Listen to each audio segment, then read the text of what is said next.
diet, so please eat them. Come on up, don't be shy.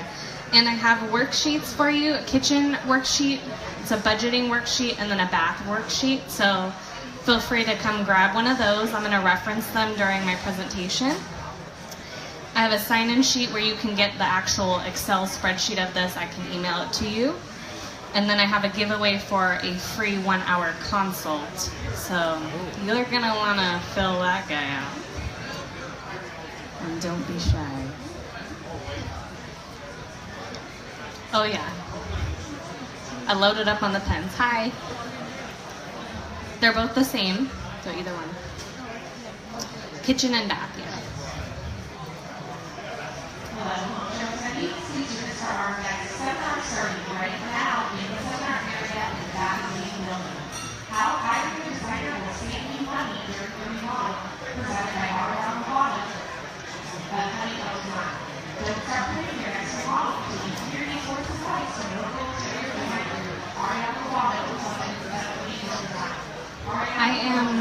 I'm based in Rio Grande, but I have projects up as far as Paso and as far down south as Buellton.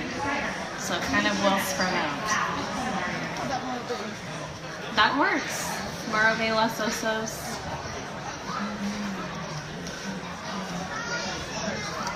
So I'll wait a couple more minutes and then I'll get started.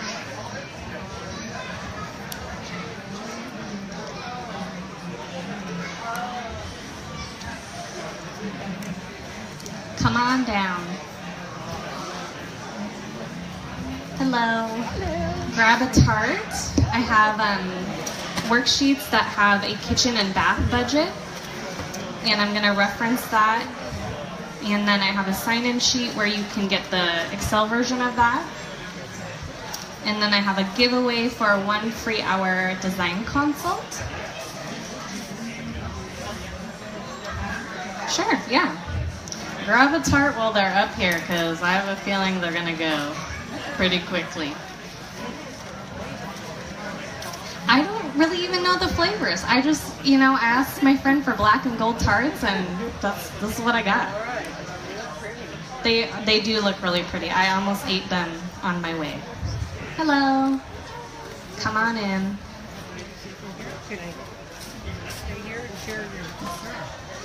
Okay, so while you guys are shuffling in, I'm going to go ahead and get started so we are on time here. They're tarts. They're really yummy. I never tried tarts. So come on up if you haven't gotten a budget worksheet or pens and tarts. Okay, so show of hands here. Who is currently going through a remodel?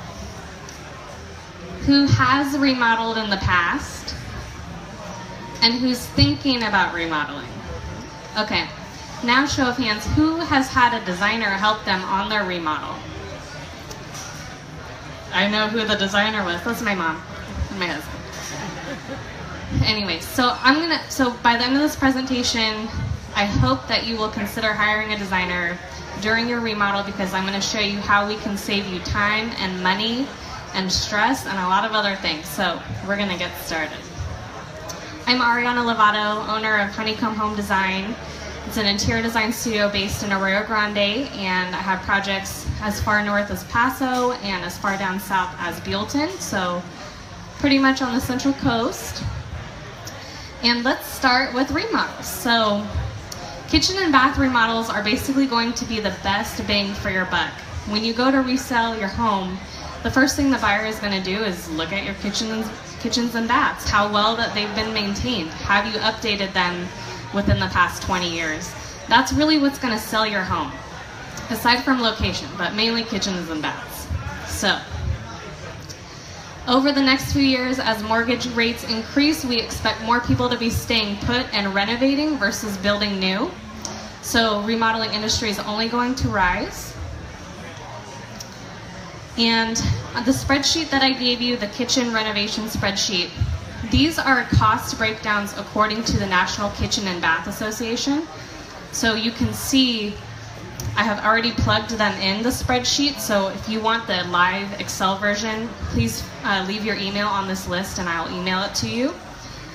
Basically, this is a good rule of thumb to determine where your money is going to be spent during your remodel. You can see kitchens, one of the most important things is cabinetry, appliances, installation, so you can see how this all trickles down, and your budget does go pretty quickly if you don't know where to allocate those funds appropriately.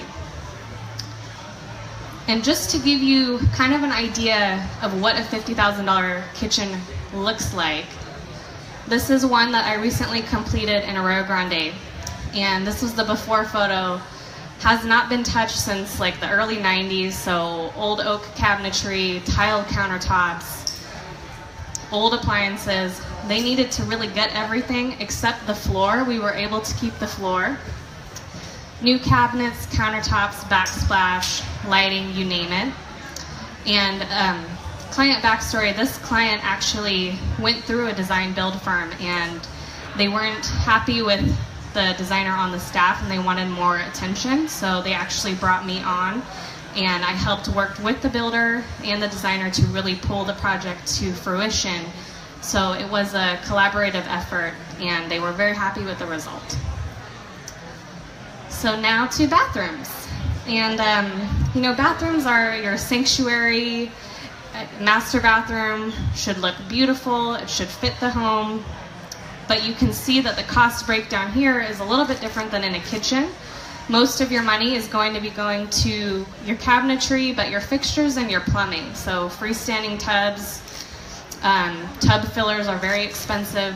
More and more people are going freestanding versus a built-in tub. And some people don't want tubs altogether and just want a really nice shower. And then to give you an idea, this is also a good rule of thumb. Plan on spending 5 to 10% of the home's value on your bath remodel. So if you're not really sure like where to start with your budget, this is a good indication of where you should start. Good starting point. And then to give you an idea, this is an example of a $50,000 bath remodel that recently just completed on Friday. And before, you can see they have a tiled tub deck. To the right is like one of those old snail showers, so it was like floor to ceiling walls.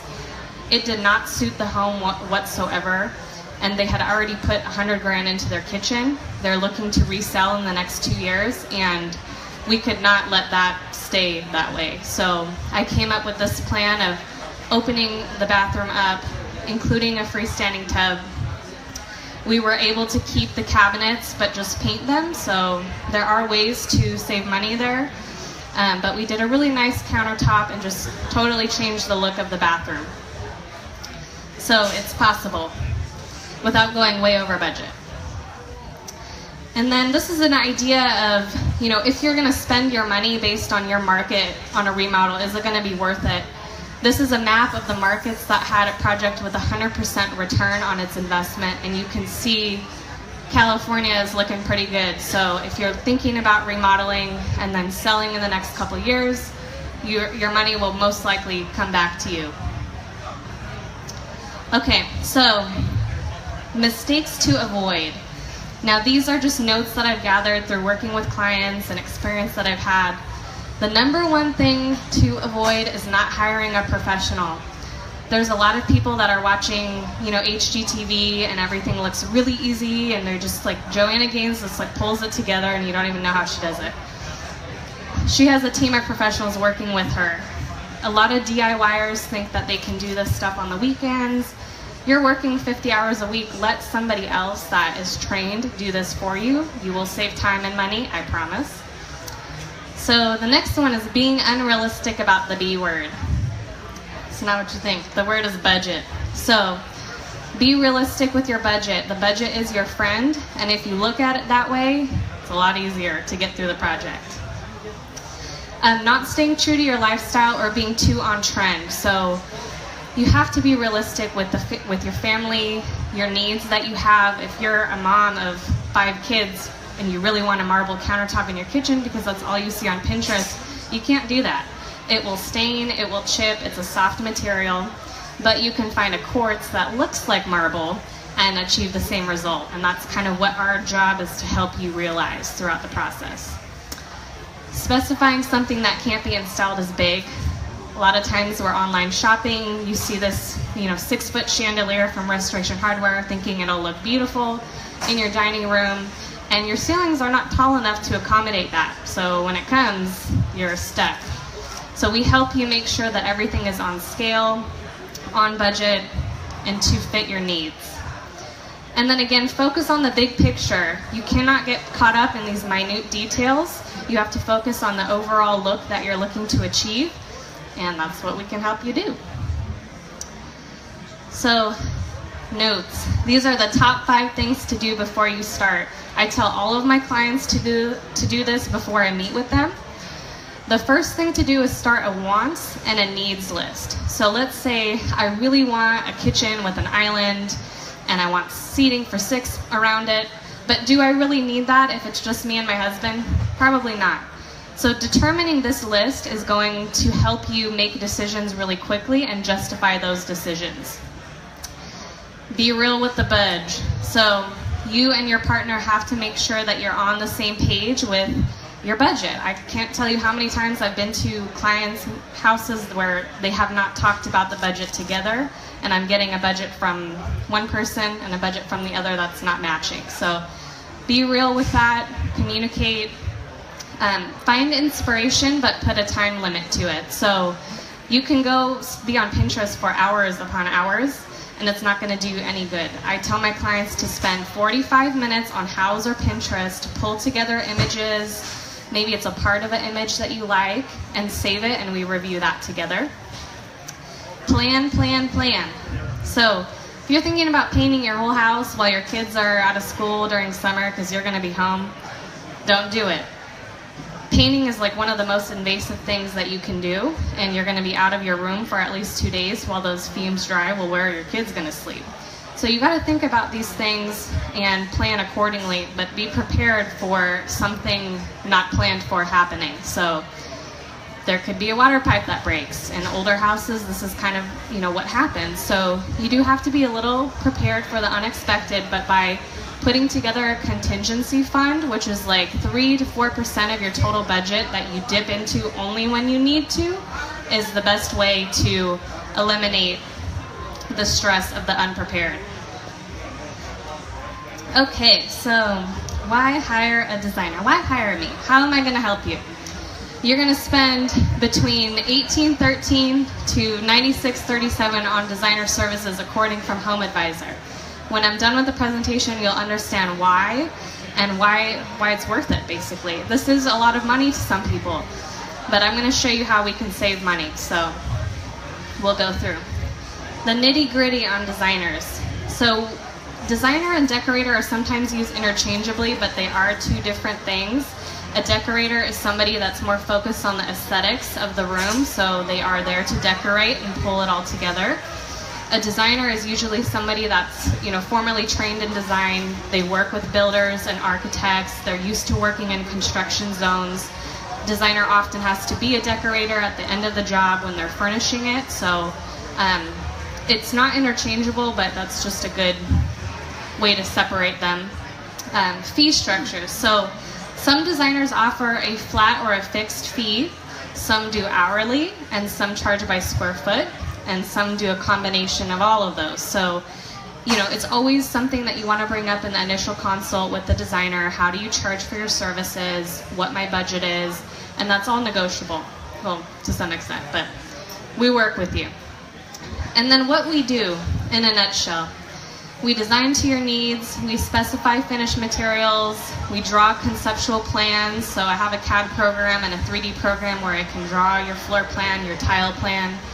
I meet with tradesmen, contractors, tile setters, plumbers to make sure that I'm communicating my design to them. And then I stay on budget, but most of the time. Sometimes. I stay on budget, I promise. Sometimes. Okay, so these are my top 9 points on why you want to hire a designer. The first one is probably my biggest one, and we are your advocate. So recent client meeting that I had, they weren't working with a designer, and they felt that the builder totally took advantage of them with not knowing all the, the terminology for construction. and kind of strung them along. And had they had someone there that was, that had their back and made sure that their design was implemented, this would have all been avoided. So we're your advocate. We're there to make sure that the design gets implemented properly. We don't settle for less than our design. And we will make your dreams into a reality, or as far as your budget will take us. So if you have, champagne taste with beer budget, we'll be realistic with you, and we hope that you are understanding of how far that budget can take you. But it's, we love a challenge, and we love to, make things happen and make everybody happy, especially your wallet. We communicate with tradesmen to get the result we want. So being well-versed in construction, I'm able to communicate to the plumber the height of the wall-mounted faucet that I need, because the vessel sink is going under it and I need it to be a certain height. These are things that a homeowner typically wouldn't even think about, so it's important to have somebody that has that experience. Budgeting and planning, we do that so you don't have to. I have 2 clients right now that they're work full-time, they have 3 kids. They don't have time to put together a spreadsheet like this or put together a calendar, so they give me their start date, they give me their budget, and away I go. And we alleviate headache and stress of a remodel, but the very last thing, which is important, we save you time, which saves you money, because time equals money. We take the headache from all of the stress of a remodel away from you, and we make sure that it happens on time and on budget. So this is an example of a remodel I completed in January.